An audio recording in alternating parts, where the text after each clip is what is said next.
আপনারা জানেন যে শিব এবং পার্বতী দুইজন কিন্তু স্বামী স্ত্রী। পার্বতীর খুব সুন্দর চেহারা, এই চেহারা দেখে কিন্তু ব্রহ্মার বীর্যপাত হয়ে গেছিল বিয়ের সময়, এটা আপনারা জানেন। তো এখন পার্বতীর এত সুন্দর চেহারা, এই চেহারায় মুগ্ধ হয়ে কিন্তু শিব সবসময় মুগ্ধ হয়ে থাকতো পার্বতীর প্রতি। তো তাদের একদিন ইচ্ছা হলো যে তারা তাদের ইচ্ছা পূরণ করবে আর কি, যে প্রাকৃতিক ডাক যেটা বলেন, ওই যে স্বামী স্ত্রী রাত্রেবেলা যেটা করে সেটা করার জন্য তারা এক সময় চলে গেলো একটা জায়গা, নির্ধারিত একটা জায়গা, সমুদ্রের পাড়ে চলে গেল এই শিব এবং পার্বতী। তারা সমুদ্রের পাড়ে গিয়ে তাদের ইচ্ছা মতো সময় কাটাবে, এরকম একটা অবস্থান হয়ে গেছে। কাটালো তারা কিছুক্ষণ, তারপর সেখানে রাত্রি যাপন করবে চিন্তা ভাবনা করলো, দুইজনে চিন্তা করলো যে আজকে রাত্রে সেখানে একটু মজা নেবে তারা দুইজনে।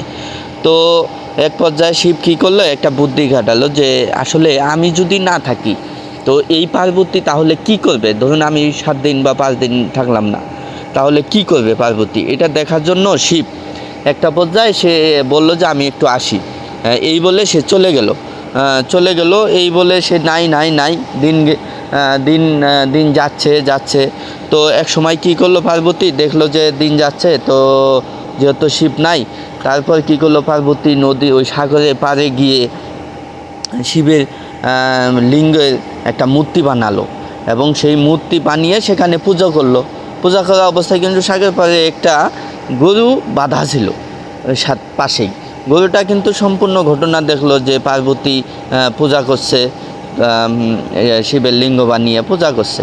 তো তারপর সেই দিন পেরিয়ে রাত গেল, রাতেও কিন্তু সেই পার্বতী শিব আসলো না আসার পর যখন পরের দিন সকালে শিব আসলেন, আপনারা একটা জিনিস জানেন, যেহেতু শিব একজন ভগবান, তিনি কিন্তু জানেন যে পার্বতী কী করছে, এখানে কি ঘটনা ঘটেছে, সব কিছুই কিন্তু জানেন। তো পার্বতী কী করলো, এই যে পূজা করলো, এই পূজা আরেকটা কথা, সেখানে কিন্তু ওই দিন অমাবস্যার রাত ছিল। অমাবস্যার রাতে সে পূজা করলো, অমাবস্যার রাত ভেবে যে এই রাতে পূজা করি, তো শিবের লিঙ্গে পূজা করার পর যখন সকাল আসলো, শিবও চলে আসার পর এই যে পার্বতী পূজা করলো, এই পূজার জিনিসপত্র সমস্ত কিন্তু সাগরে ফেলে দিল, কোনো চিহ্ন রাখলো না যাতে শিব বুঝতে না পারে। তো এক সময় শিব আসলো, এসে তাকে জিজ্ঞেস করলো যে তুমি সারা রাত কীভাবে কাটালা। তো পার্বতী, শিব তো জানেই যে সে কী করছে না করছে, মনের খবর সব কিছুই জানে, যেহেতু উনি আগাম বলতে পারে, আগাম দেখতে পারে।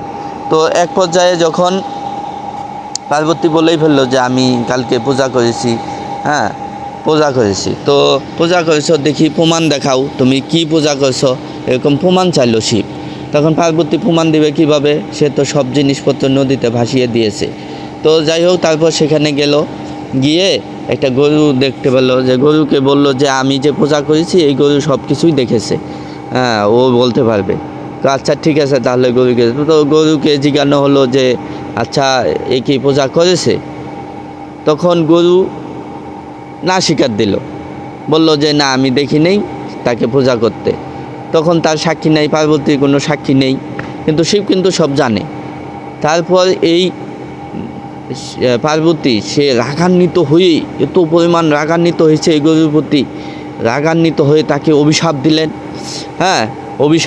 কি অভিশাপ দিলেন দেখুন, গরুর দুধ খাবেন, দুধ পবিত্র, গরুর গোস্ত খাবেন, গোস্ত পবিত্র, চামড়া এটাও পবিত্র, সব কিছু তার পবিত্র, কিন্তু একটা জিনিস অপবিত্র। দেখেন তাকে যখন খাবার দিবেন, কুখাদ্য অখাদ্য বিভিন্ন কিছু দিবেন, সে কিন্তু খেয়ে ফেলবে। তো এই পার্বতী তখন তাকে অভিশাপ দিয়েছিল যে তার সমস্ত কিছুই পবিত্র থাকবে, তার মুখটা অপবিত্র হবে।